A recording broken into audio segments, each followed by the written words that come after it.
இந்த ஏழைகளிடமிருந்து இந்த நிலங்களை பறித்து வேறு ஆட்களுக்கு கொடுக்க போகிறார்களா? கடந்த ஆட்சியில் மதமாற்ற தடை சட்டம் ஒன்று கொண்டு வரப்பட்டது என்று சொல்கிறீர்கள். பக்கம் 14 பேர 29.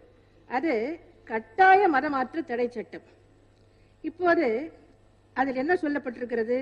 அதை திரும்ப பெற வேண்டும் என்ற கோரிக்கை வலுப்பெற்று அதன் காரணமாக 18/5/2004 அன்று ஒரு அவசர சட்டத்தின் மூலம் அந்த சட்டம் திரும்ப பெறப்பட்டாலும் அதற்கான ஒப்புதலை சட்டப்பேரவையில் வைத்து பெற்றிடாத காரணத்தால் அந்த மதமாற்ற தடை சட்டம் இன்னமும் ரத்தாகாத நிலையில் உள்ளது.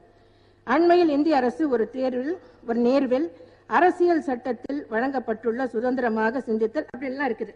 இப்போ இது ஏற்கனவே தேர்தல் நேரத்தில் இன்றைய முதலமைச்சர் இதை பற்றி பேசி தேர்தல் பிரச்சாரத்தின் போது இதற்கான நான் விளக்கமும் கூறியிருக்கிறேன். ஆனால் மீண்டும் அதையே ஆளுநர் உரையில் குறிப்பிட்டிருக்கிறீர்கள்.